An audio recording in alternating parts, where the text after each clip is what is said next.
Hello, can you hear me? I can hear you. I can hear you. Let me video. Can you see me now? Oops. Yeah. I can indeed. I can indeed. Oh, sticky. Right, let me just prop it up so it's not falling. I'm just using my tablet because it works better on my tablet than on my laptop. All right. Yeah. Fair enough.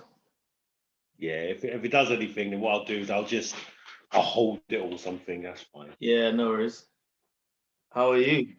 I'm all right. How are you? Are you okay? I'm all right. I'm all right. Long time. I know it has been. It has been. It has been. We only meet in hospital settings anyway, so yeah. you know, I've been in Whiston. Yeah, you did mention it. How's it been there? It's been really good. Really, really good. It's How long does it take you to get there then normally? probably about 40 minutes. Okay, yeah. So I mean, the commute it's actually, even when it was at its best, it was comparable to Preston, but now it's like it's better. Yeah. And I'm using the time to listen to podcasts or other messages and stuff like that. So I'm making it work for me. Last year was a lot about perspective. You know, you could complain about the commute or you could use it. So Yeah, exactly. Because we had a guy called Mohammed Abbas. He's retired now, and he was at Wiston for a really long time before joining Salford, maybe about 7, 8 years ago. right, And he okay. loved it there. He said the community vibe there was good, and he loved it there. It's such a such a nice culture and supportive and stuff like that. The acute medicine department do very well to make people feel included. Like, I'm a locum, but like they've never treated me like hired help.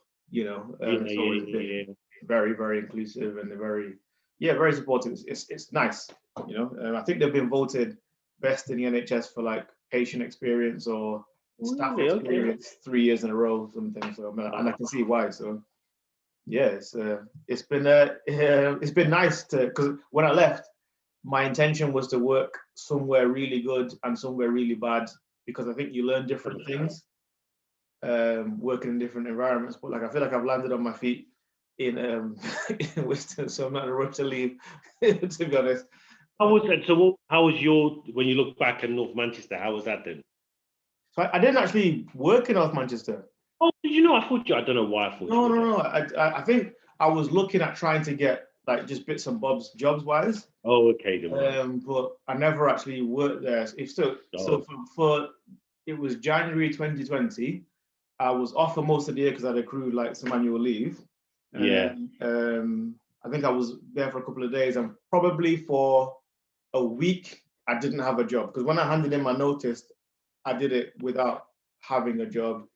I mean, essentially, it became apparent that it was time for a change, and I think the thing that hit me was I was still at Lancashire teaching because I was scared to leave, not necessarily because I thought it was a great place, So yeah. Okay. Yeah. once I became, not as I mean, it's working for some people, but once I became aware of the fact that fear was the thing, I was like, I don't want any of my life to be limited by fear. So I did my notice, and my wife was very happy when I was when I got a job at Whiston. So, good. So how are you? What's cracking? No, nothing really, isn't it? It's just COVID, isn't it? So a third wave or whatever. It looks like it's getting a bit better in regards to numbers coming through the door, and also just that general feel. Again, being CD, there's loads of different areas you interact with. So there's we interact quite a bit because we also have a medical high care area. So we interact quite a lot with respiratory and ICU. And there's a bit not conflict, but there's a bit of ill feel about the way all three areas work, and there's constant like niggles from all three areas. So there's that. Then the emergency village has just been very big, and all the emergency kind of targets have all been quite low. So again, their 4-week waits have got, sorry, the 4-hour wait is now down to 68%. So it's quite low. Even for the region. I think for the whole of GM on average is about 72. So it's not great anyway. But they've just been low, and a lot of that's been just down to flow of just having more COVID sick patients throughout, and just so many long stayers on the ward. So it's just that interaction with all the other areas as well as so since coming back, I don't think I've really instigated much. I think it's been a lot of, that's a lie. I've instigated a lot of stuff around COVID. I haven't instigated stuff about moving the department forward. Yeah, and, fair enough. So it's just been like that. So it's been all right. It's just getting the balance. Yeah, fair enough. Well, I mean, I think there's things I want to talk about and just get into the nitty gritty of. But for the sake of the recording, would you mind like introducing yourself, who you are, what you do? Don't hide anything. Don't be ashamed of all your many titles. Yeah, for the sake of the listeners. Yeah, do you want to introduce yourself? Yeah. So my name's Rob Nipah. I'm currently clinical director for acute medicine at Salford Royal. I'm a consultant in both acute medicine and I'm a nephrologist as well. I had been working up to about 2 years ago over at the Royal Preston and Chorley in the Lancashire Teaching Hospital. I initially started my training down south and then moved up north. I've been a consultant for 8 years now. I've spent most of my time at Salford Royal. My first time around at Salford Royal, I was also associate director for education as well. So I dealt with the kind of like training leads in my directorate, which was integrated care directorate. Went over to Preston and Chorley, did 50-50 job, then became a clinical director over there. Was there for about a year, then came back to Salford, which I've been there now for just about a year and 4 months, and I've been clinical director for around about nearly the whole time as well. Became clinical director about a month into coming back as well. And so I started clinical director in November, and then COVID hit big time, probably about February, March. So it's properly dated my time as CD. So it's the worst time ever to be a CD. So that's me in effect. So yeah. So that's me. Bit of an interest in acute kidney injury. Always had an interest in education, and now trying to get more of an interest in leadership. So, okay. So I mean, people who've listened to my channel, they know me. Well, let's go back to the beginning. So where did you grow up? Parents, all that kind of stuff. And I'm interested in the first time you realized that you wanted to be a doctor, and the first time you realized that being a doctor was attainable. Oh, okay. So my parents are from Ghana. They came over in 1969. My mum was an auxiliary nurse in Ghana, but when she came over here, she worked at a home help, and also she worked as a domestic at Dulwich Hospital. And I was born in Dulwich Hospital. Okay. So we used to like pick up my mum at 9 o'clock after a little shift, and every day around the corner, because for the first probably two years I lived in Dulwich. Then after that we moved to Brixton, and I lived in Brixton till I was about 12. And so I would say I've always had hospitals in my life. In regards to a brother who's 6 years younger than me, he was born with a lot of his abdominal content outside. So he had a number of operations in the first year. So he had about 6 operations in the first 6 months. So he spent a lot of time in St. Thomas's as well. So I think I always knew I wanted to do medicine from a really early age, just because I was around hospitals and again, people just being cared for by people as well. So I would even say I knew I wanted to do medicine probably from around the age of around about 4 or 5. I've got to be honest with that. Same with me. Yeah. So I was quite fortunate. My dad, again, nothing medical at all. So when my dad came over, he started off working in the railways. Then he basically became an accountant. So he became a bit of a chartered accountant. Then he ended up working in a hotel, and then he became a hotel manager up in Gloucester Road. So that's what, while I was growing up, I'd say around the age of about 8, all the way to when I started university, my dad was a hotel manager, and I used to like work there on the weekends and summer holidays and stuff like that. When you say work, are you talking about work in exchange for pay, or work in the sense No. So very early on, being on the reception and being able to hand out all the stuff and giving people information and their keys and stuff. And then later on, sometimes, but not, it wasn't really for the pay at all. I just loved the fact I could go up to, because my dad's work was in Gloucester Road, and then if I got bored, I could just like go down to either the Natural History or the Science Museum or just around there. So it's quite nice in that regard as well. So we didn't have any medics in our family. I had an uncle on my dad's side who was a vet, and then now actually I've got a cousin who's a pediatrician, but I think she ended up going into medicine because I went into medicine. So I think that was a bit kind of like probably. So yeah, so no medics in the house or family at So that's similar. My parents were PhDs, and people talk about like black and ethnic minority families pressuring medicine, or did you feel pressure? So I'm happy to admit I was very geeky growing up. I was very booky growing up, and part of that probably is the whole cultural thing. But part of the thing was I really liked throwing myself into books, and then the books. Honestly, I loved reading like Doctor Who stuff. I used to watch loads of TV. So I've never been a sporty person. I've got to be honest. I've never been sporty. Yeah. I've always been very booky. So I think my family, especially my mum and dad, always knew that I would do well. And so never really pushed me into it like, oh my God, he's going to be a doctor kind of thing. Yeah. It's like someone would ask me and I'll go, oh yeah, I think I'm going to be a doctor. And I think the only times I changed that was like once I was about 11, 12, I said, oh, I might want to be a journalist.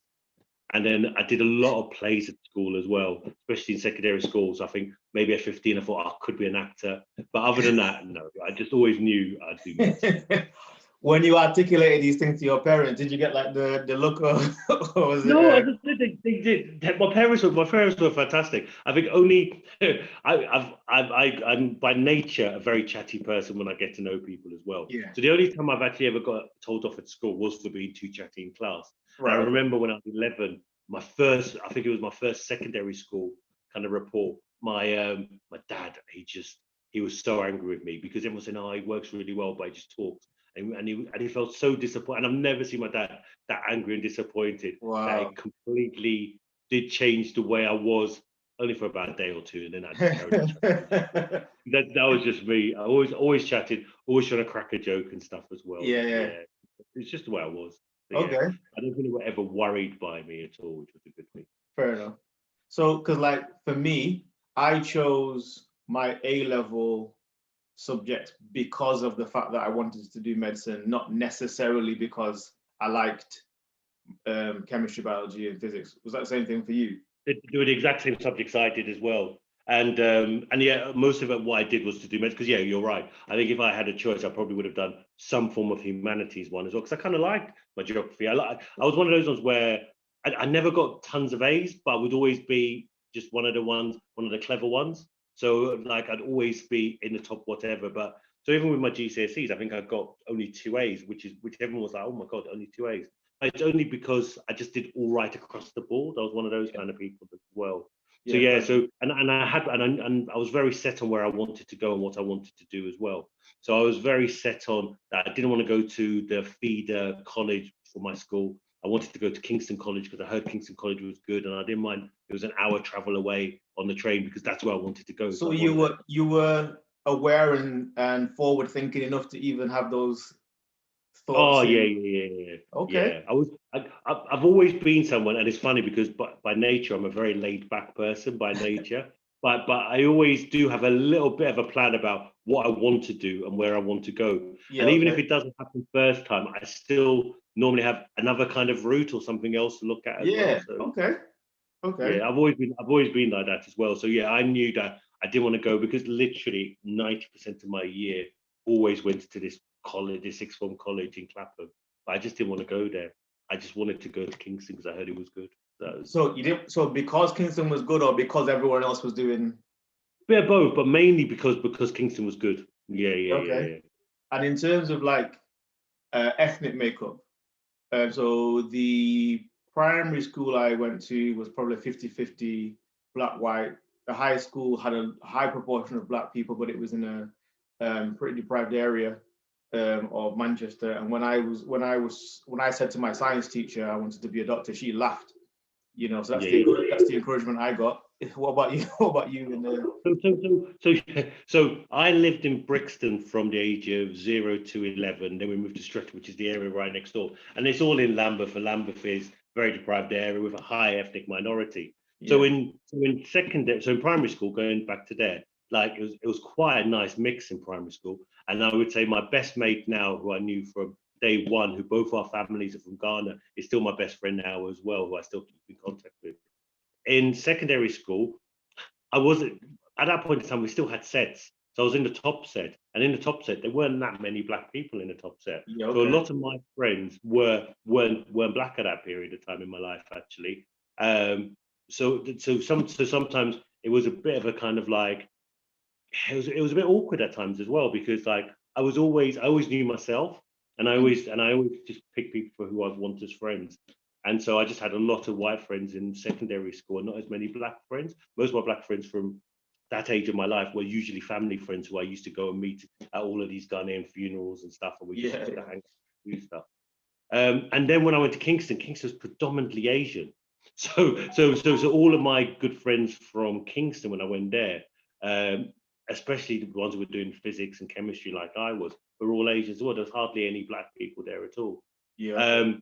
So yeah, and then again it was mainly, and then again everyone friends wise and mix wise, and again even at university, predominantly were white and Asian. So yeah, so a lot of I would say people of my own ethnic group who are my friends, who I even know now, but probably from back in the days from being at school, or back in the days from family and stuff as well. Okay. And was there any, like, certain places it's not cool to be smart, certain places you can be seen as, I don't know,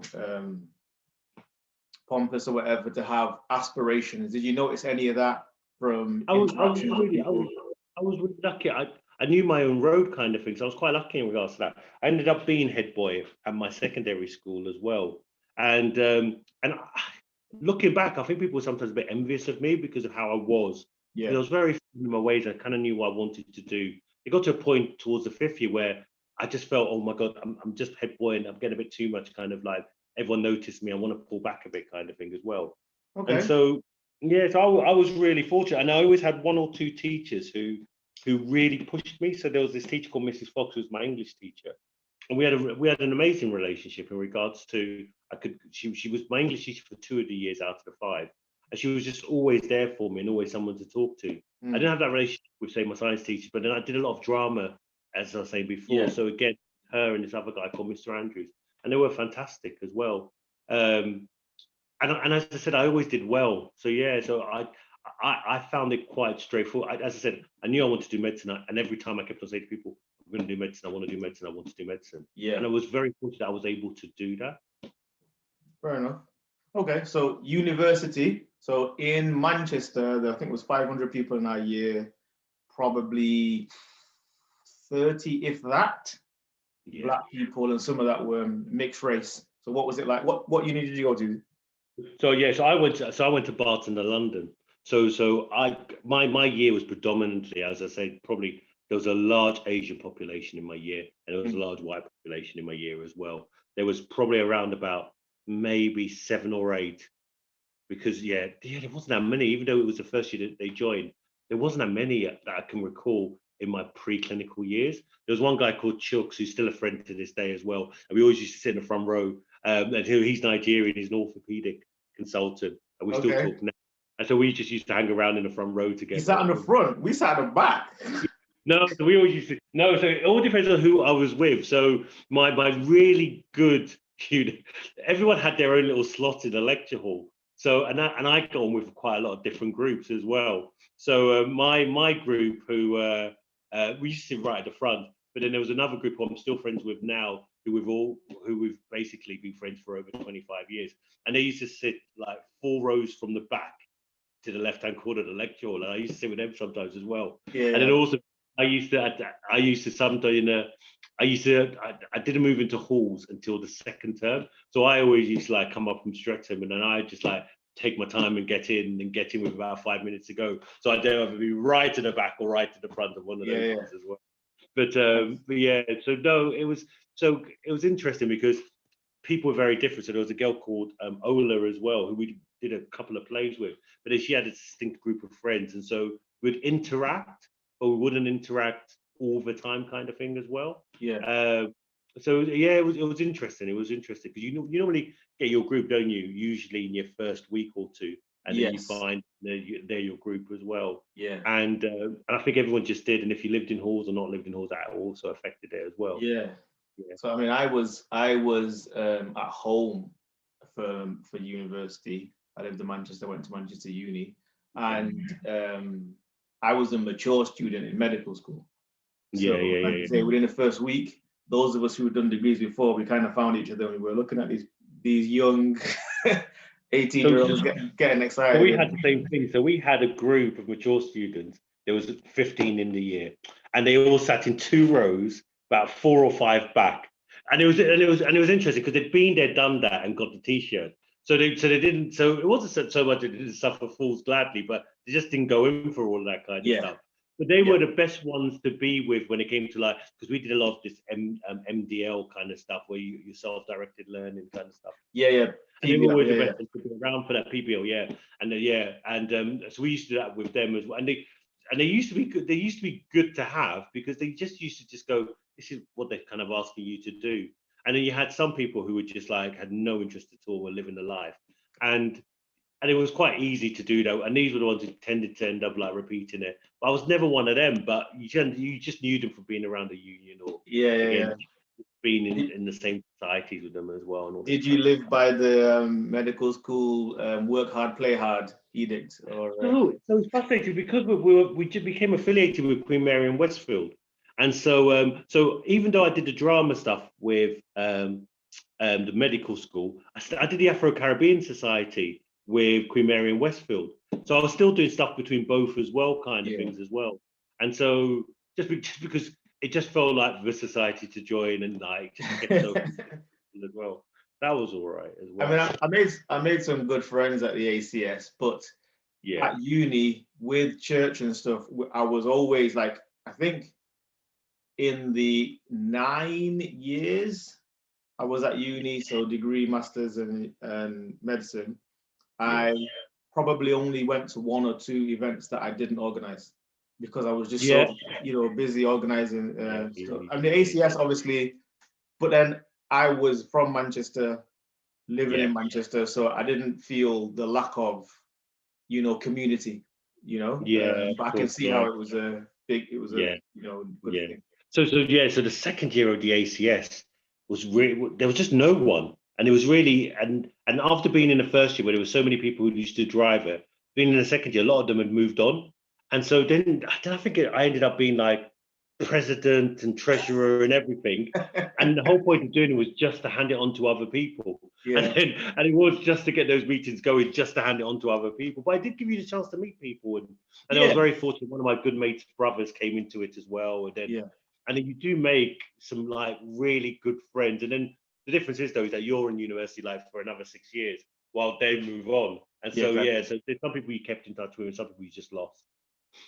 Were there any sort of harrowing experiences or cautionary tales from your university days, you think? Or because it sounds like so far your life has been when sometimes you can be really, really fortunate with stuff as well. And so I didn't get any grief. And I didn't get anything which I perceived was either grief or hold me back because of my race. I was really lucky because I know other people who did. And so I've got an older sister and I've got a younger brother. So my older sister was born in Ghana, lived in Ghana and was looked after by relatives until she was like 12, 13, and then came to live with us because my family were trying to settle. And so I know what happened to my sister and some of the stuff she had at secondary school, and I didn't get any of that at all. And my brother's never been academic, and he's had it really quite hard. But then again, it's due to sometimes the choices he's made, but some of the choices which have been put in front of him.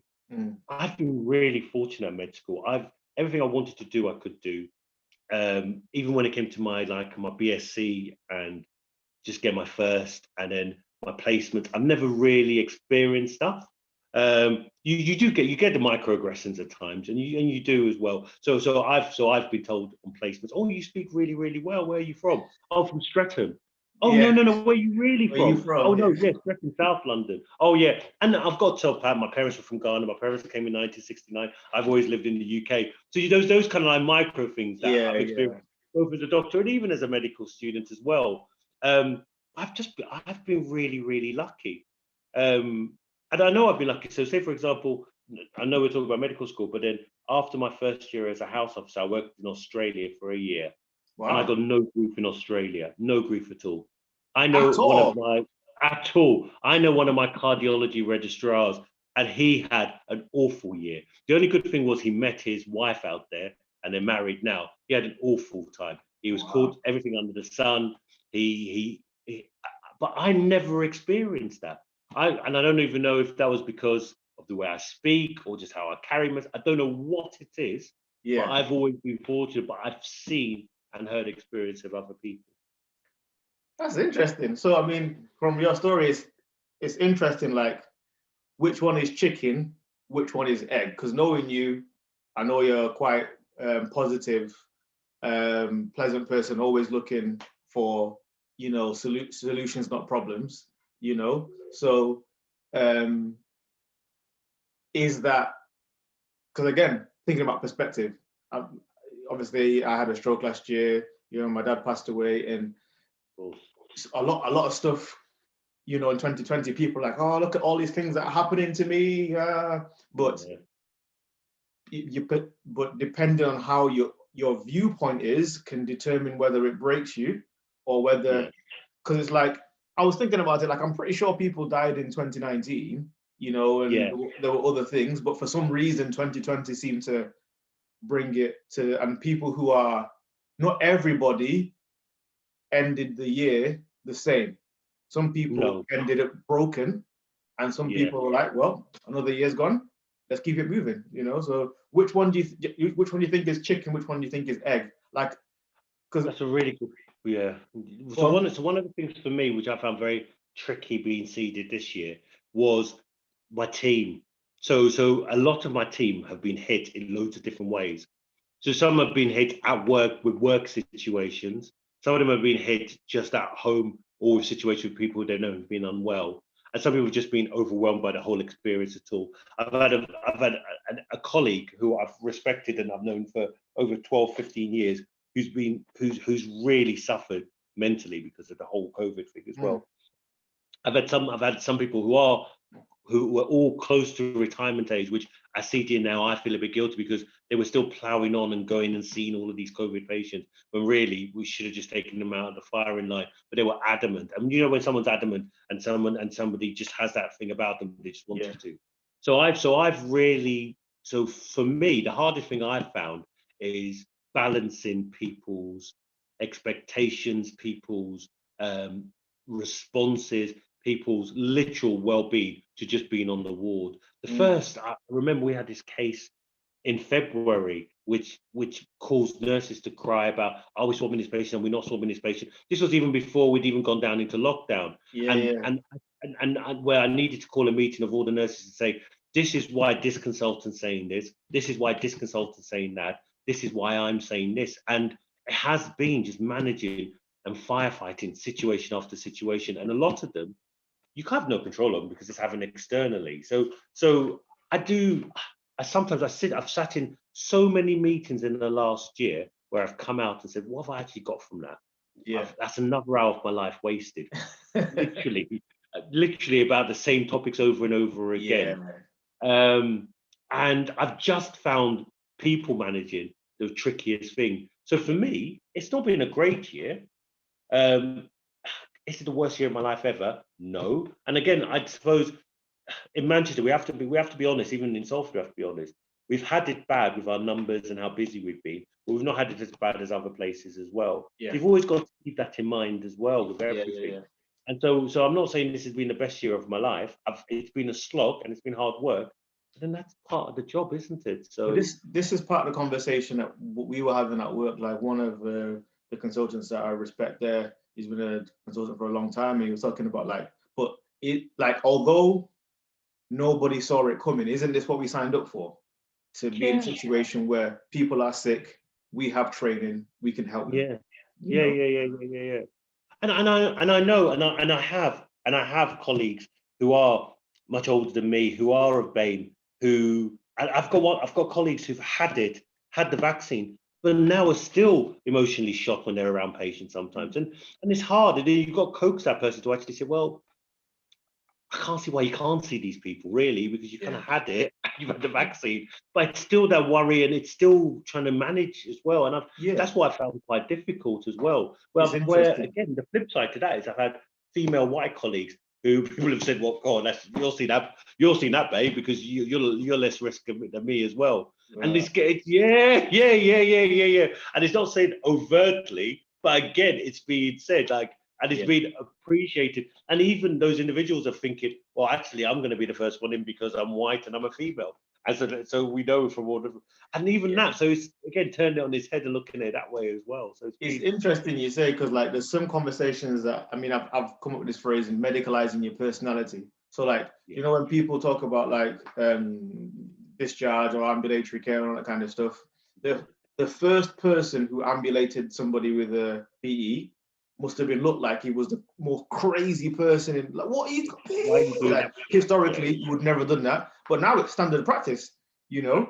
And obviously, we're never arguing against safety, but sometimes the argument to do something from its safety is, or maybe they might get worse. But that's as scientific as, well, they might get better. Like, you know what I mean? There's no science to that. That is your, just own it. It's your personality. It's not based on.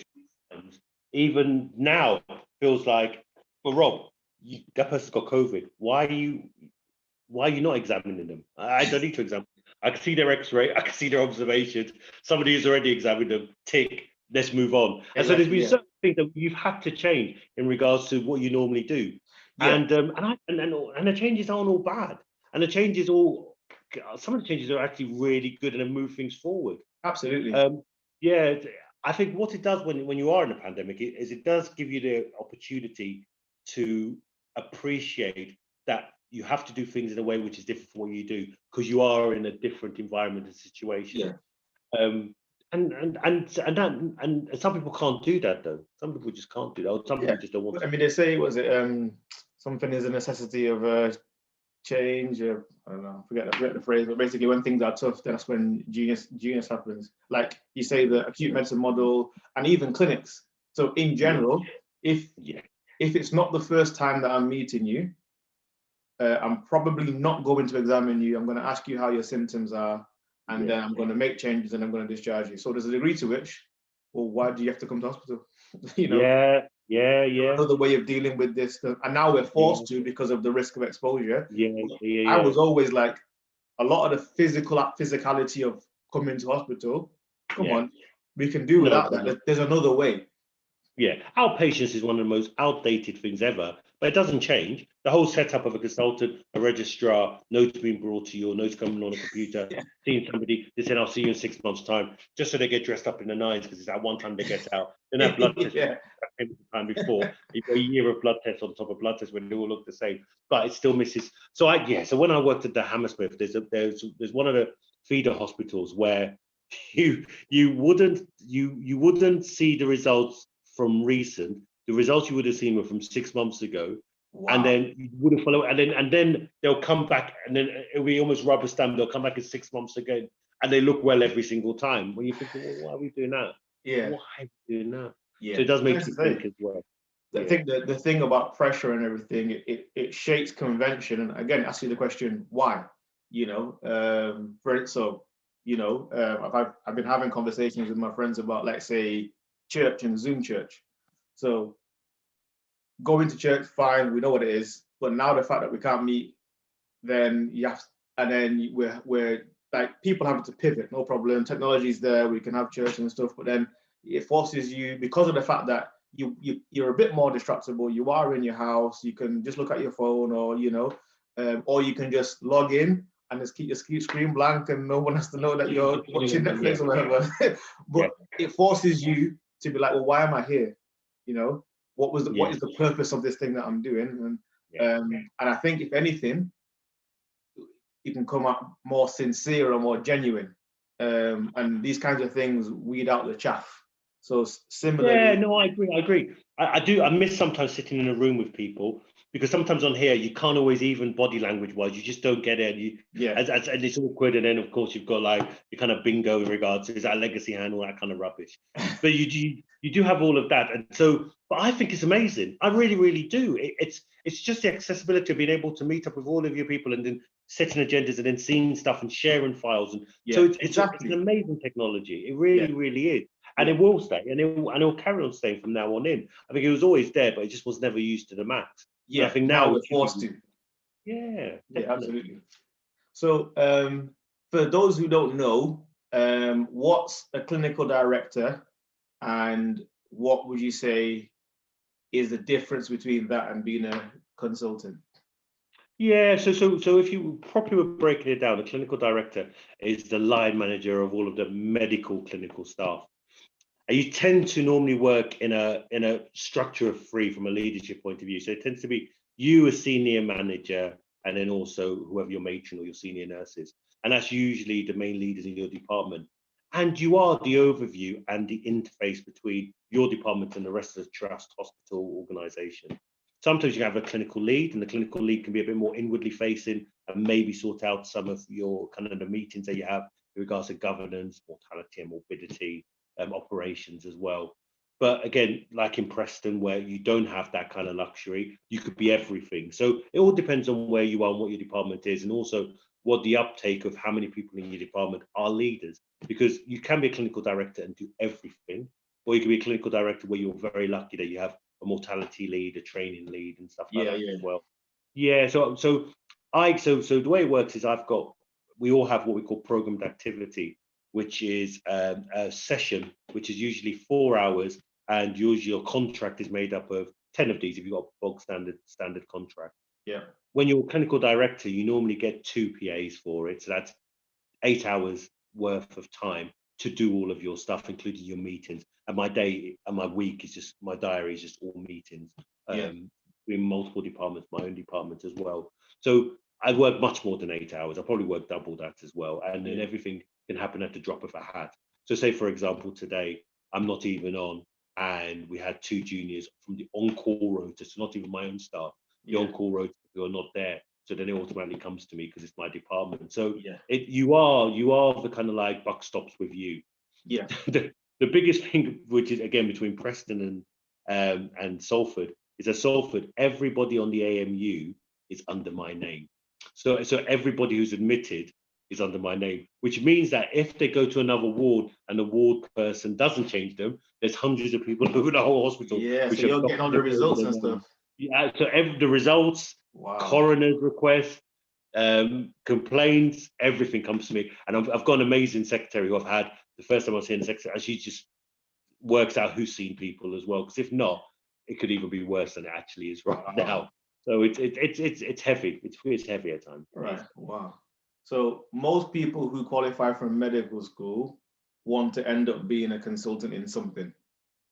But I don't know that everybody is interested in being a clinical director, deputy medical director, medical director. So what are the pros and cons in terms of, and if you were speaking to young Rob, fresh out of medical school. Until 3 years ago, I never even thought about becoming a clinical director. And I was literally sitting in a handover meeting and going, I can change things here because this isn't right. I've worked in other places where we would do things differently. And you do feel, and it is right, you do feel as clinical director, you have a bit more of a voice. You have a bit more of a voice throughout the division and the trust and throughout the hierarchy as well. So you feel that you could be more of an agent of change as well. Okay. You feel you can be. But that doesn't always happen. I've got to be honest. I've got to be really, really honest. And the amount of external factors which shape the decisions you make or you perceive you make is important. So you think that clinical director of a department, you'd have a big part to say on budget. No, you don't. So there's certain things. Well, when you're in the middle of it, that you realise, no, I don't have any say about that. But you kind of think you would. It's very good, especially when you are clinical director, say for acute medicine, because you definitely have to interface with primary care, and you definitely have to interface with everyone else within the hospital because you are a pathway. So the best way of looking at it is the path that your patients take, and who are the other stakeholders and other interesting parties you have to work with, because it's all about collaboration. Being a CD, it's all about communication, collaboration, and networking to try and provide or improve your service, because that's what you want to do. fundamentally you want to do the best service. You want to do the best for your patients and the best for your colleagues. You want to be the advocate for your colleagues as well. So I always say to my colleagues that I'm their advocate in regards to there'll be stuff I tell them, which I think they need to know, and I want to get their opinion, advice, and get some consensus to say, this is what we want to do. But there's other stuff where I just have to protect them from that because they don't need to know. And that's how I see the CD role, and that's how I've seen other CDs before me do that role as well. And I think that's important. But it is just trying to do the pros and cons. And if you had your time again.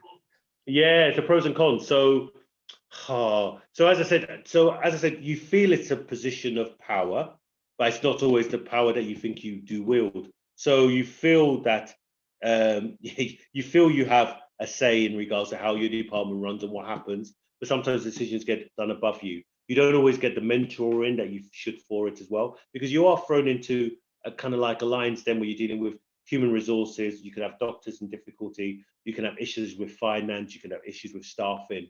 So I think one of the pros is that you don't, even from a kind of like medical development point of view or medical education, when you don't get geared to being a clinical director. You get told the facts to look after your patients, and you may be told, but you don't get told about the budgets. You don't get told about the KPIs you're supposed to do. You don't get told about what kind of how you're supposed to strike a relationship up with your CCG, i.e. your primary care service in the area you supply.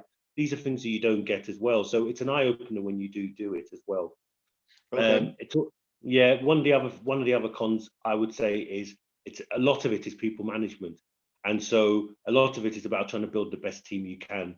And we know that individuals are individuals, and in acute medicine we have individuals who are very unique, and that's me putting it nicely. So it can be very hard. It can be very hard to manage some of these individuals as well. And you can use all your skills. So you can use your carrot and your cake. You can use your strategic. I see this is where we want to go. But some people are going to go with you, and some people aren't. And I think as a body of consultants, I think acute medics are unique in regards to they know their own minds, and they think they know it all, and it can be difficult. It really, really can. So So I think that's the thing you've got to go in with your eyes open, is that you're not going to take everybody along with you, and a lot of your time could be spent dealing with the people who you can't take along with you. But then that's the thing, Well, let's talk about that, because I was interested in you saying about you're interested in leadership. So first off, like, where did that start, and what do you like? Where did you get your information? Have you got any courses? What kind of books and stuff? So again, I think around the time when I decided to say I could be a kind of change agent, that's when I started, because that's when you start interacting more with managers, people outside your area. Because you can take referrals from other specialities, you can talk to other specialities, but until you're a CD, you don't really liaise with people in different directorates or even different trusts sometimes as well. So I think my leadership stuff started there because again, a lot of it is about networking. And one of the best things about Lancashire Teaching Hospital is that they want to develop you as a leader as well. So I had the opportunity to do a leadership course there as well. Actually, I had the chance to do an advanced leadership course there, which I really, really enjoyed. And I still use a lot of the practices that I got from there, even in my work now. And even actually when I first started as a consultant, I did a leadership course, which was like a King's Fund one, which was done by Salford Royal. And it just stimulates you, because you know how you do stuff, and you kind of have an idea about how you are as a person. And then because of how you are as a person, you kind of have an idea of how you are as a leader. But we all know that you can't use the same leadership skills for everyone, and you can't all sit in your same comfort zone of just saying, well, I'll lead from the front and everyone will follow me, because people don't. So you do have to, whenever you develop and see a path moving in regards to being a leader and looking after more people and looking after more diverse groups, that you've got to look at yourself as a leader and realize, well, you've got to constantly change and adapt. So that's why I think leadership's very good if that's for you. And it's not for everyone. Sometimes all you want to do, and even during this pandemic, sometimes it would be just nice to do my job and then come home. And it would be just nice. I don't need that extra meeting at 6 o'clock or that telephone call at 8 o'clock. I don't need that in my life right now, because I've got so much else. But then some people are just a bit. Some people just don't. People always go, but you can't like that. And I wouldn't say I like it, but the whole feel of being the CD and having a department which is your own, that you're developing and moving on, is a good thing. It gives you a bit of a buzz. because it's like it's your baby and you want it to do well. Yeah. So are you gonna try and be like an African dictator with it and like die in the post? No. Honestly, we've had a few attempted coups at some of the places where I've worked, so I wouldn't advocate that as well. It's it's very militant at times, but it can be really, really quite difficult. It really can be really difficult. And because I'm by nature I'm a people person, so I'm more of a kind of coaxer, kind of that doesn't work for everyone. And I sometimes, and I've got to be honest, sometimes I struggle sometimes with the big elephants in the room. But you have to get to a point where you have to say, you have to call things out.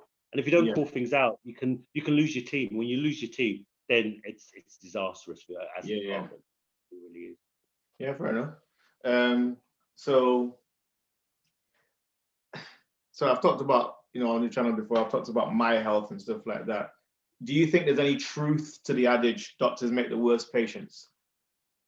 Yeah, I do, and I think especially if you're a parent, you're awful because either your kid has to be so sick that their limbs falling off. Come on, pull yourself together. Come on, it's fine, it'll be all right. Or you're the other one as well, where you're just suspicious of everything as well. Every sniffle, yeah. And there's no middle ground. It's either you're suspicious. It's worst case scenario, either for you or for those near or dear to you. Or come on, you're faking it. Get out of bed. Come on. I've seen words on the ward today, so you can move. So I definitely think we are. I think we are. My mother died of ovarian cancer, and she had widespread mets, and she basically got her diagnosis. It was really quite sad. She'd gone over to Ghana, because her brother had literally been knocked over by a car and died, and she was over there. And then she noticed symptoms, and so as soon as she told me the symptoms, I said, "Look, just come straight back." And she came straight back, and then just due to appointments and things happening, she ended up going to hospital via an emergency route, and then she got her diagnosis. And then we all sat there, and they were giving the numbers and the percentages, and again the type of ovarian cancer she had was very aggressive, really, really aggressive. So they were given the figures and the numbers. And she kept on looking in my face, and I was just like, "It's not me, Mum, it's you, and I'd like to give you the best." And she ended up going down the route of going under all forms of treatment, so surgery, radiotherapy, and chemotherapy, all over the space of about 18 months. And then she died 6 months later, and she was in hospital at St. George's for around about 4 months, probably about 5 weeks. And my mum was about 65 when she died, and she died delirious and stuff as well. So it was an awful way to see her go. And then part of me still thinks that, well, should we have even gone down the whole route of all of that stuff as well? In regards to, it was always her decision, but then I think she felt she needed to do it for us and stuff. To try. And yeah, and it's hard when you try and detach yourself as a son from a doctor as well, because you kind of know everything and you look it up yourself, or you talk to colleagues and you know how aggressive it is. And you know this might not be successful, but you think, out of the 7 out of 10 people who don't succeed, you think your mum's going to be one of the 3 who do succeed. That's the issue, because it's a numbers game, isn't it? So you kind of think that way as well. But then if you look at it in the cold light of day, it's still 7 out of 10 people don't do well. And it was just heartbreaking towards the end, seeing her the way she was. And also the sad thing again about being a doctor is I saw that she was going to die probably about a week and a half before my sister and my brother. And they didn't get a chance of having the kind of palliative input and all this kind of stuff, which I kind of knew in my mind's eye from seeing her and how she was. And I was lucky enough, I was able to take my children down to see her just when she was in a period of lucidity as well. So their kind of memory of her is quite good. Yeah. But I struggled. I kept on ringing down the wards. I was like telling them to stop certain drugs. I was asking why they weren't doing this test and that test as well. Because I love my mum, but because also I had a bit of knowledge about it as well. And I found that period really, really difficult as well. And even the end of life conversation, I didn't find difficult actually, because by the time when I saw her, I knew she should be end of life. But it was half for my brother and sister.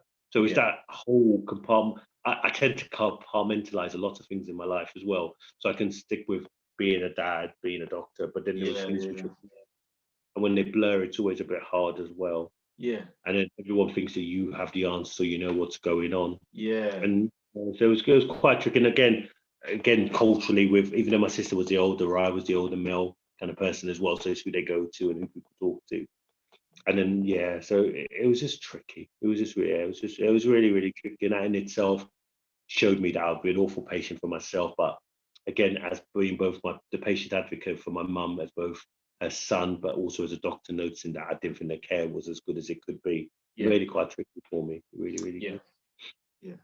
I mean, in terms of, family and stuff, and like, no matter how qualified I am, you will always be your parents' son. So like, for everyone, and you do wonder when people talk to you sometimes. I'm a very light-hearted, pleasant, as you know, kind of person. yeah, But when people talk to me in a certain way, like how I'm like 12, I'm like, you do know I'm a medical consultant. you do know that. And the funniest one is my sister. And as I said, my sister spent a lot of her formative years in Ghana. So if I'm unwell, remember about taking a lemon sip. Remember about drinking. Don't have this. Don't have that. And I just pacify her. But I go, yeah, of course, Ruthie. Yeah. Because there's no medical background or knowledge to yeah. and I know that. But I know that if I said that to you too many times, you get upset. So I think I probably might have said that when I was about 21 to realize I'd never do that again. So it's just like, you can't have too many of those. Of course I can't. Of course. Yeah. No best. And and again, it's the way that you're always seen in people's eyes as that young boy, because they've seen you grow up. So you're always Yes. seen as that as well. And it's almost like you're stuck in that 12-year-old. You can't be older than 12. You've got to be Exactly. 12. Yeah. Like, I can remember you like that. I And used to you love bounce you on my knee when you were yeah. toddler stuff. Yeah. When it's like I'm a fully grown professional who works in that trade kind of thing. Exactly. So obviously, being in a key position, sometimes people are saying, "Oh, they might ask me for my advice," and I'm like, "Okay, well, I'm not your doctor, but I'd probably do X, Y, and Z." And they'd be like, "Oh yeah, okay, I'll just call my GP." But like, afterwards, it's like you've asked me something and I've told you, and because you're not happy with the response I've given exactly, you, yeah. you're going to ask someone else. Don't ask me in the first place because I don't feel comfortable telling you. I really don't feel comfortable telling you that. I'm in my head. I'm thinking, you realize that I'm the guy your GP calls if they don't know what's Exactly. cracking. But no. So our childminder's mum's been through a hell of a lot, but a hell of a lot.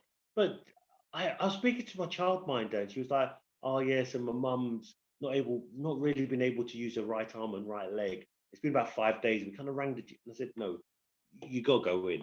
Oh yeah, but it's still and it was a stroke. And you're just like, yeah, you just can't believe people sometimes. Yeah. But yeah, so like in terms of interactions and stuff, I tend not to say I'm a doctor. Yeah. Just because I think, I don't know whether you've experienced this, but there's a degree of sometimes we get a bit defensive when we're working and somebody else medical comes, as if we feel we're being judged, our care is being judged. So as not to put that pressure on the team, if I'm around, I'm like, I don't try and say anything about it. I mean, obviously, if someone says something stupid, I might be like, come on. I'm like you. I tend to be a healthcare professional or somebody who works in a hospital. I don't tend to be a doctor straight away. It takes a bit of time for me to come out and say that. Yeah. Like I remember with our son, my wife was pregnant with him, and the consultant anaesthetist was coming to talk about the epidural, and he was like, "Oh, you're a doctor." So he turned and looked at me. He's like, "I'll explain it to you, and you can explain it to her." And I was like, "That's not how it's meant. You're supposed to explain it to her." And that's what kind of happened with my mum when I used to go to appointments. Sometimes they literally would look at because again and again, my mum had lived in the UK for ages, but sometimes I don't know if it was because of the nature of the news she was getting, and just when it's bad news, anyway, you just don't filter it through. So whenever I used to ask her, just tell me, or what did you write down? It'll be, this was all right, or this, and this. But there'll be no concreteness to it. They'll just be like, and then I would go, and just as you said, you'll be two of you sitting there, and they'll stop looking at her, and they'll just be looking at you, and you're like, I'm not the patient, and I know you feel like you could talk to us because we're on a bit of a level, but that's not the way it's supposed to be. Exactly, it's not fair. Yeah. What about like when people come and give you half a story? Like sometimes people are like, oh yeah, I've been to my GP and they've said that I'm on these medicines, and okay, so what did he tell you the diagnosis was? Or I don't remember. Yeah. Yeah. I Yeah. don't know what I'm supposed to do with that. Because sometimes when they do that, it's because they want one type of answer. They just want you to say something. They don't care about the backstory. They just want you to say, do you think Ramapril is a good drug for me? Exactly. They don't care that there's a backstory about their kidney function or how old they are, or I've tried this one, that one, or I've been on another one. They just want to know, is this good for me? Your opinion. What? Yeah. And then that could be a bit awkward. That could be. It was very awkward. Both my mum and dad had hypertension, and then I used to have to look at them and say, "What do they say to you about this one? What do they say to you about that one?" And they just couldn't. They just said, "It's just the tablets the doctors gave me." And I'm like, if it was me, I'd want to know why I'm taking this one, not that one. But then, do you want to know because you're a doctor, or naturally inquisitive and things like that? You know. I think that probably is it. Saying that, when was the last time you checked your blood pressure? Oh, so I only did. So yeah, so I don't. So I've not checked my blood pressure for a very long time. I think the last time I did it was when we were checking somebody else's. I said I'll put a cuff on me. So I've not done it for ages. I've not done a man check or one of these health checks now for about 4 years, and I probably should, but I just haven't. But this is the thing. So it's like when I had the stroke, obviously my blood pressure was sky high, and I was on antihypertensive medication. It's like I couldn't remember the last time I checked my blood pressure, and I've got hypertension in my family, you know, and I'm not 20 anymore, you know. So one of the reasons I wanted to start having these conversations and stuff is that, you know, specifically in Black and ethnic minority community, there are specific things that are big issues, you know, and I mean, there's evidence that, you know, from a health-seeking behavior, so we might not be, you know, as forthcoming as, you know, our white brothers and sisters, you know. And I don't know what it's like in Ghanaian culture, but it seems to be a reluctance to even talk about ailments, you know, in Nigerian culture. I give you that as well. I do. I think it's almost as if it's like, I don't have a sign of weakness, but it's just like there's something wrong with me, and I don't want to talk about something that's wrong with me. I don't want to divulge. I don't want to give too many people my things as well, because then some people might think I'm a whiner, and all I want to do is get sympathy. So sometimes there's that kind of behavior. Then there's the other behavior where it's my business. I don't want people to know. But as you said, you're promoting people to look for stuff as well. Exactly. You know, so like when I first did the video, literally lots of my friends and lots of my uncles answered, "Oh yeah, I've had a stroke," or "Oh, I've had blood pressure for 10 years," and I was like, and you know, why aren't these conversations? Why are we not normalizing these conversations? Because doing that surely lowers the threshold so that we can find things out. And you know, the sooner you find something, the better. Surely, you know. Yeah, it's better than cure, informed is armed always. So, what does, if I was just to say the word health, what does health look like to you in all good health? In all spheres. Good health. Yeah, so it's just that whole holistic way of living your life, taking into account your body and your mind. So yeah, so it's looking at, so for me, for good health, as well as the exercise, or the good nutrition and the maintenance of your general health state in regards to if you have any ailments or complaints and stuff like that. It's also about your mental well-being as well. I think sometimes people forget that. And then again, so in my family, again, we've had members of our family who've had issues with mental health as well. And sometimes that's almost been brushed under the carpet kind of thing, or it's just been him and he's been like that. And so that's also part of it for me. Yeah, okay. And so you've given the stock answer. Yeah.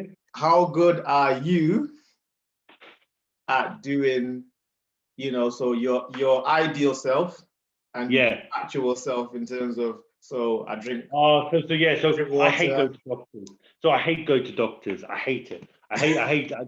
So if I'm unwell in any way, I'll try myself to not even just self-medicate, but I'll look after myself. In regards to my mental health, it's actually in quite a decent place because I've got a group of friends I can always talk to them about issues and stuff. Yeah. So I'm quite lucky in that regards as well, that I have got people I can turn to talk about that as well. In regards to exercise, I'm awful in regards to, I'll do a whole spurt of it for a few kind of weeks and then nothing for another couple of months or weeks. It's the And I'm consistency. terrible. It's the I'm not consistency. consistent. I can't break that doing something 27 times and then making a habit. So I'll get my Sean T insanity and I'll go through it for 60 days once, or I'll do 2.5 weeks, then something will come up and I'll have the poster up and I'll do stuff. But it's just consistency. I'm terrible for it. What about just like, so I did a post like 10 minutes of walking a day. By the time if you did that every day for a year, by the time you finish, you've walked 2 or 3 marathons. Yeah, which is good but I tend to do a lot of walking at work. But again, it'd be like, so I had 2 weeks off 2 weeks ago, and every day I was out Worsley Woods and I did an hour, and I was on my kind of like Sean T thing, doing that, killing myself every day. And then now I've been back to work and other things have come into it, and the kids have been over, and my food's looking nice, and I like what's on the TV and another. I completely shocked you there by what I do. So so it's just as you say, consistency with it. I'm just not. I really, really don't. And then people go, "Oh, but you've got a busy life. That's the reason why." Yeah, we can always break the time. I love my bed, so I stay in bed for as long as I have to. So if I need to be in for 8:30, I won't get up until 7. And in theory, I could get up a bit earlier than that, but I won't do. So I love my bed and I love my sleep, and I think that's just as important. No, it's true. It's true. You know, getting a good night's sleep and stuff. I just think that, you know, one of the things that I've started to learn on this journey is like it's the maintenance. You know. Yes. Because I think as a society, we're good at fits and bursts. Yes. But even where we are in life, so, you know, thank God for the path that we've been able to get on to get us to the position where you're working as a consultant, you've achieved, you know, being clinical directorship. That wasn't fits and bursts. That was, you know, perpetual, intentional progress, you know. And I suppose one of the things for me is that, like, I've had goals for a lot of areas in my life, but not necessarily goals for health. Yeah, you know? Of course. And I've been able to achieve life goals, but if I was to put something in my health in the bracket of I'm going to achieve this, you know, that might be the thing, you know. So do I want to lose half a kilo or a kilo? If I did that, I'm more likely to achieve it than just I need to be, you know. But I'm a bit of a doer. So in 2009, I hadn't run, and my sister-in-law at the time had started running. And so I literally did do a 5K, then about 2 months after that, I did a 10K, and 3 months after that, I did a half marathon, and then 2 months after that, I did a marathon. And that's because I'm on one of those ones where I do need targets, and I do need it. But you see, but then I ran a marathon, and I didn't do any exercise for a while. Then I ran another half marathon, and a marathon, didn't do any for a while. And I just stopped altogether because I was getting a few knees. But I didn't go into anything else. And so I'm one of those ones where you know you can do it, and that's what's even worse. It's even worse when you know you can do it and you don't do it as well, because you do beat yourself up at times for it. Well, I was gonna say it's because you're such a, you know, high achiever. You're like, you know, okay, goal, tick, next goal. And that's good. But sometimes people go, but you don't feel it, do you? Because you just like ticking the boxes. But no, I did. I really. So to that point, so you got in wherever you were going first time. It took me 3 applications and 1 interview to get into medicine. So I always was like, well, I really appreciate it. You know, I respect people who got where they're going by conventional methods in the first time. Obviously, hats off to you. But it wasn't my path. Yeah, exactly. In terms of your life and specifically that point and parenting, like I was having a conversation with my friend about kids who are overachievers versus kids who may have to struggle. You know, the overachiever has to be challenged because actually everything is easy, but they struggle with their first defeat because actually it might be your early 20s before you really have a big L. You know? And do they learn tenacity in the same way that somebody who's had to chip away and really fight for everything they've got? What do you think? So that's why, and again, it's interesting when you're your own kids, because you don't want to give your kids everything. You want your kids to have that bit of a fight and stuff as well. So my kids have been very fortunate in regards to they love doing acting and drama and have been in quite a few things because of it. When they don't get into a few things, they're very different the way they behave about it. Frankie kind of mopes and sulks and then calls everyone a div and then goes to her room and all this kind of stuff. Well, Nate just goes, yeah, I just want to be in the next big series anyway, so I know I didn't get that as well. And it's fascinating seeing the two of them react that way as well. But I think you do have to stimulate them. You do have to keep them interested. And so again, they do quite a lot. They do so much more than I did when I was younger. I envy sometimes their childhood because they do so much. Don't you? I really envy their childhood. I'm so jealous of my kids. Honestly, the amount of parties they go to, the amount of stuff that they do, and I know that we're contributing, we're pushing, and we're doing it. But I envy my kids. I envy them. These kids are living life out here, boy. They can. Like Frankie can do a netball on this day. She's doing a saxophone on this day. Nate's learning the keyboard. They're doing a drama. They're football. And I'm thinking, I used to just sit in my room and read my book. And I loved it, though. I did. I loved it. I'm not going to lie. I loved it. But I look at what they do and I go, my God. Honestly, I just wish I did that as well. But then again, it's giving them the opportunity to try things and find out, well, what do I actually like? And just pushing them gently. And even pushing sounds a bit hard. It's not pushing. It's just encouraging your kids to do well. When you push, then you're looking for trouble when you push. What's your opinion on? So your kids are doing well. What's your opinion on the schools and catering to kids who are, ahead of the curve or gifted? Because so even at my time as well, it's hard, isn't it, when you've got numbers of 20 and 30? Because as I said, when I went to school, you did have sets, and so you had people with a slightly higher set than another as well. Because there is always one or two in a class who are either disruptive or need the help, and they will fall behind. You want your own kid to do well. So if your kid is doing well, my son in particular is very good at maths, and so there's a few of them who'd have actually gone to a little group to do their own maths thing. And I think that's the way forward, but it's hard. So where we live in Worsley, the primary schools are amazing. There's about 3 or 4 primary schools, and they're all fantastic. We haven't got really good high schools. We've decided that we didn't want Frankie to do the 11 plus because Frankie just wouldn't rise to the occasion. That's not her kind of thing. And we're quite lucky that we have got a secondary school, Roman Catholic one, not far from us, which is quite good. So, and we think she should hopefully have a good chance of getting into that. But as I said, in regards to their school, where they are now, they're really good at seeing when people are either struggling or seeing when people are thriving and finding people at that same level and then doing stuff with them that way. And that's why I will never knock this school as well, because it's been good for both of them for that. Yeah, fair enough. I mean, I think I used to be very much like, the course of my life has given me some inner toughness and has helped me, work hard and push forward to be able to achieve. But it's because it was hard, not because it was easy. So I used to be like, well, I've got to make my kids' life hard. So as to give them to be spoiled, do you? That's what you're worried about. Yeah, you're worried that they're going to be spoiled. You're worried that they're going to have everything, and then when they do have to make decisions themselves later in life, they won't be able to make those decisions with the kind of knowledge base you had. Well, I came from a family which didn't have a lot of money, which were in a pretty deprived part of London, but we had family and we had culture, and so we just did stuff. And I was always self-motivated, so I was quite lucky in that regard. Yeah, I think I'm moving towards it because of this thing of because my kids are, thank God, they're like achieving and above in terms of academics and stuff like that. But I think what I've realized is that, so again, the child who was gifted, rather than, so there's different ways of making it hard. You don't have to necessarily say no or take things away. I think for me, what I've learned is make the goal bigger. Yeah, definitely.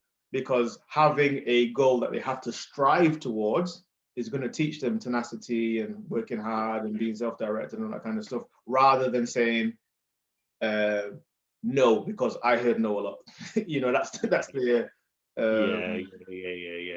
default into your baseman or whatever. So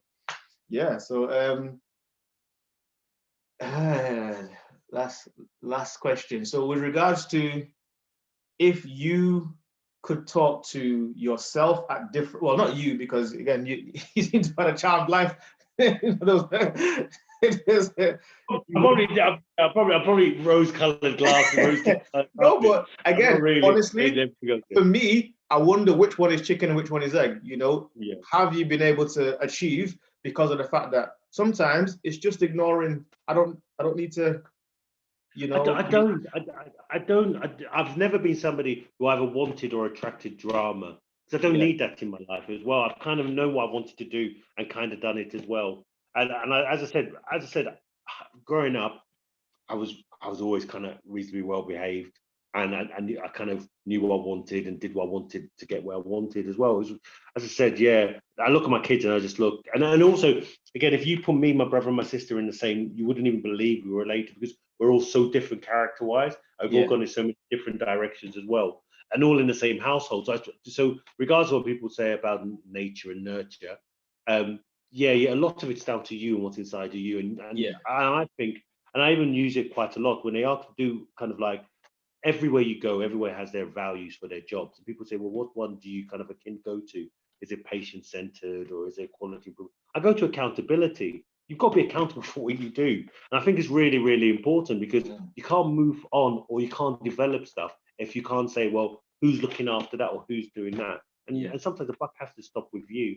And I think that's probably around the whole leadership thing where even though your whole aim should be getting other people to be leaders around you, you still have a lot of accountability and the buck stops with you a lot of the time. Okay. And so what advice can you give doctors specifically who are much more junior in their careers and they're looking forward and they're thinking, I don't even know whether this is the thing I want to continue doing, and or I need a carrot. You know, this is hard right now. What would you say to somebody who's an F1, F2 core trainee or whatever out of training to be able to say? Is that they are on an apprenticeship, and everything they learn is only going to make them better. It might get them down, but it will only get them better because it's going to increase their knowledge base and also give them. Sometimes people don't have situation awareness. You can see that when people are in situations that they don't know how to talk to people, what to talk to people. But even with the hard times, that gives you that as well. And also, I think the other important thing to remember is that you're a junior doctor for, let's say, max 11, 12 years, even if you do a bit of research. You're a consultant, you're the lead for another 30 or 40. And if you keep that in your mind as well, that what you're doing is leading you to where you want to be. And then what you have to do is, when you do all of that, pick out your role models. There's people around you that you'll see and you go, they're the kind of doctor I'll be. And if you see those qualities, work out what those qualities are and then try and get them into you, because by the time you get to, say, someone said this to me, by the time you get to a third or fourth year reg, you're setting your ways. That's how you're going to be as a consultant. Yep. Really. It tends to be the case. So pick your role models well, and sometimes you'll click with them either personality wise. It may be because you've got stuff in common with them, but again, just pick out the good qualities, and that can only help you. The only reason I ended up doing renal is there was 2 or 3 renal consultants in Southend who I thought these were really spot on doctors, and that's why I ended up doing renal. And at Southend, you also did renal and general medicine together, which is a bit different from up here. And I think that's why I've ended up doing it as well. And most of the physicians I know who are renal physicians are good physicians. They are, and they deal with all kinds of. So I guess that's why I ended up doing that. And so I think role modeling is really important as well, and not being too hard on yourself. I think sometimes people can be very, very hard on themselves as well. Sometimes medicine isn't the thing for you, but even if medicine is not the thing for you, you've done a 6-7 year degree, which has given you so many different skills for other stuff as well. So don't be hard for yourself, but give it a go. Some people don't give it a go, but give it a go, but don't slog it if it's not for you. But if you really want to develop, just make sure that the people who you feel are good at what they do, just see what qualities they've got and try and incorporate that in you. That's how I see it. Yeah, man. Well, thank you very much. I appreciate this conversation. I enjoyed it, learned some things. And I hope it's been enjoyable for the people. So again, if you're listening, please like the video. If you're on YouTube, hit the subscribe button. and share the video, because I think these kinds of conversations, I think we need in our communities. If you're on Instagram, please like and share. So Dr. Rob Nipah, thank you very much for your time, and we'll see you guys next time on the podcast. Thanks, all the best, everyone.